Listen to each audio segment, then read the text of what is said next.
श्री शास्त्री स्वामी धर्मप्रसाद दास BA BEd college में आप सभी विद्यार्थी मित्रों का हार्दिक स्वागत है। छात्रों और छात्राएं, कल हमने दिव्या में जो चित्रित देश काल एवं वातावरण पर अपने विचार प्रस्तुत कीजिए भाग 2 के बारे में अभ्यास किया था। आज हम दिव्या में देश काल एवं वातावरण भाग 3 के बारे में अभ्यास करेंगे। ध्यान से सुने। वैभव, विलास और समृद्धि का यह युग अभिजात वंशीय भोग विलासी दृष्टिकोण और धन कुबेरों के अमानुषिक कृत्यों से कलुषित भी था। उस समाज में नारी जीवन अभिशप्त, प्रताड़ित एवं प्रवजित था। दाता और दिव्या को दास व्यवसायिक प्रतुल के हाथों में बेचने वाली वृद्धा कुट्टिनी के शब्दों में, युवती को पुरुष से सदा आशंका है। यह शागल नगरी युवतियों के लिए विहड़ वन से अधिक भयानक है। यहाँ के शलिया पुरुष नारी मांस के विकट आखेटक है। तो यहाँ वैभव, विलास और समृद्धि के बारे में युग के साथ साथ वंशीय भोग विलासी की बात भी की गई और दृष्टिकोण भी रखा है। घन कुबेर और अमानुषिक कृत्यों से कलुषित भी था और समाज में नारी जीवन अभिशप्त, प्रताड़ित एवं प्रवजित के रूप में भी माना गया है। और दिव्या को दास व्यवसायिक प्रतुल के हाथों बेचने वाली जो वृद्धा वो कुट्टिन के शब्दों में भी बताया है कि युवती को पुरुष से सदा आशंका है और यह शागल नगरी युवतियों के लिए बिहड़ वन से अधिक भयानक भी है। यहाँ की शलिया पुरुष नारी मांस के विकट आखेटक के रूप में है और समाज में नारी की कोई स्वतंत्र सत्ता नहीं थी। वह पुरुष के हाथों की कठपुतली मात्र थी। उसके शरीर के एक एक अंग का मूल्य आंककर उसे खुले आम बाजार में दासी बनाकर बेचा और खरीदा जाता था। और तत्कालीन पुरुष के नारी के प्रति भोगवादी दृष्टिकोण का परिचय भी प्रेस्त के इन शब्दों में स्पष्ट प्राप्त होता है कि स्त्री जीवन की पूर्ति नहीं, जीवन की पूर्ति का एक उपकरण और साधन मात्र है। सामर्थ्यवान सफल मनुष्य अनेक स्त्रियां प्राप्त कर सकता है। तो यहाँ प्रेस्त के शब्दों में जो लास्ट में बताया है स्त्री के बारे में, और समाज में नारी का कोई एक स्वतंत्र सत्ता भी नहीं था और वह पुरुष के हाथों एक कठपुतली की तरह उसे नचाया जाता था और उसके शरीर के एक एक अंग को और मूल्यों को आंक कर उसे खुले आम बाजार में दासी के रूप में उसे खरीदा भी जाता था। और तत्कालीन पुरुष के नारी के प्रति जो भोगवादी दृष्टिकोण का जो परिचय प्रेस्त ने बताया है कि स्त्री जीवन की पूर्ति नहीं है, जीवन की पूर्ति का एक उपकरण और साधन मात्र है और सामर्थ्यवान सफल मनुष्य यानी पुरुष अनेक स्त्रियों प्राप्त कर सकता है। तो यहाँ समाज में नारी की कोई स्वतंत्र सत्ता दिखाई नहीं दी है।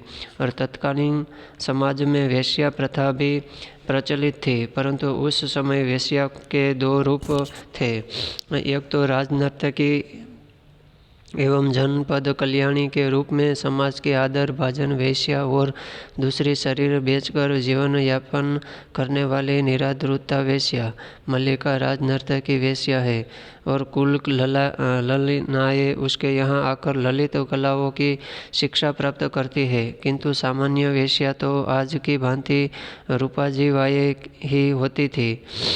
और वेश्या के बाजार का वर्णन करते हुए यशपाल ने लिखा भी है कि लोककारों के पणियों के आगे वेश्या का चतुर्मार्ग था।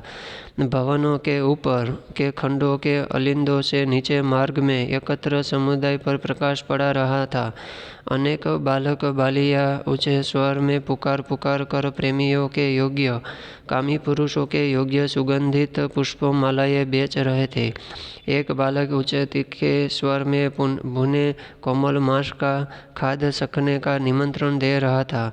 मध्य के पणियों के सम्मुख खड़ी एक वृद्धा एक मध्यप के अंगरखे का छोर थामे मूल्यों के लिए विवाद कर रही थी और उन्हें चारों ओर से घेर कर दूसरे लोग हंस रहे थे। तो यहाँ सामाजिक वातावरण में जो यशपाल ने समाज में जो स्त्री का दर्जा जो मिला था तब वेश्या प्रथा के जो प्रचलित थी, परंतु उस समय वेश्या भी दो रूपों में पाई जाती है। एक तो राजनर्तकी के रूप में,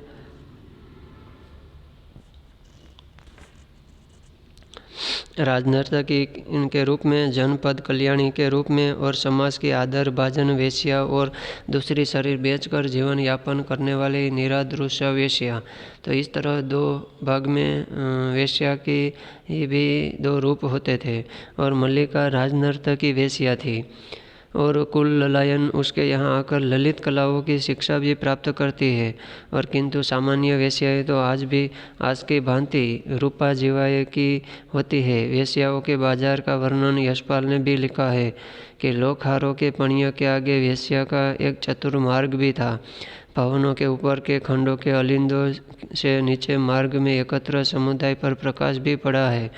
अनेक बालक बालिकाएं ऊंचे स्वर में पुकार पुकार कर प्रेमियों के योग्य कामी पुरुषों के योग्य सुगंधी पुष्प मालाएं बेच रहे थे और एक बालक ऊंचे तीखे स्वर में भी भुने कोमल मांस का स्वाद चखने का निमंत्रण दे रहा था।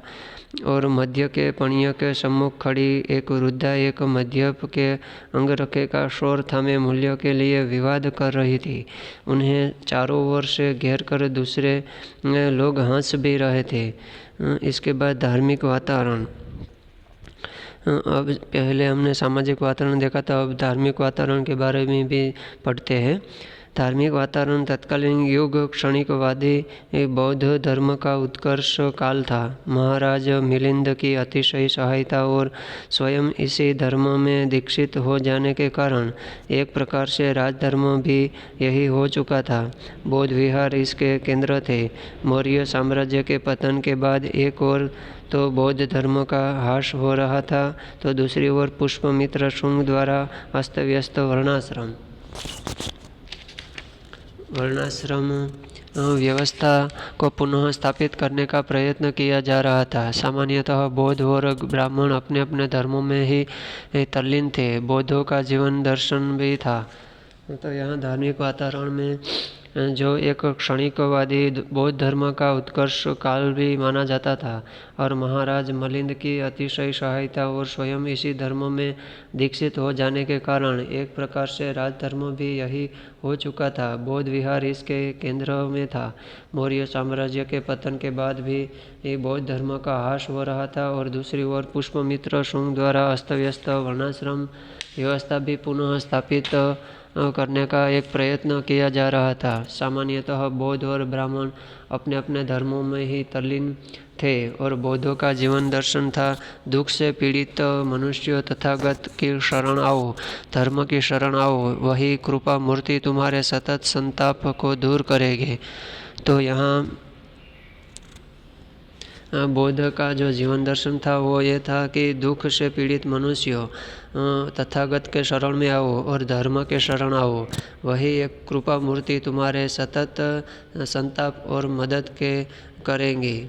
और तत्कालीन बौद्ध मठ अथवा मठाधीश कुछ बातों में रूढ़िबद्ध थे। स्त्रियों को अपने धर्म में दीक्षित करने से पूर्व वे उसके अभिभावक, संरक्षक, पिता, पति अथवा पुत्र किसी की भी अनुमति आवश्यक मानते थे। दासी के लिए उसके स्वामी की अनुमति आवश्यक थी। वेश्या ही एकमात्र ऐसी स्वतंत्र नारी थी जो बिना किसी की अनुमति के बौद्ध धर्म में दीक्षित हो सकती थी।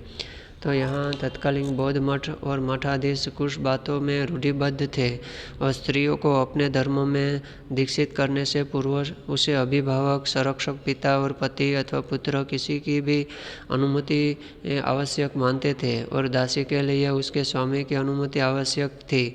और वेश्या ही एकमात्र ऐसी स्त्री यानी नारी थी जो बिना किसी की अनुमति से बौद्ध धर्म में दीक्षित हो सकती थी।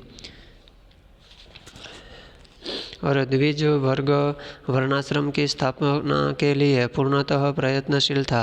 उनकी दृष्टि में ब्राह्मण अपने जन्म से ही ब्राह्मण होता था।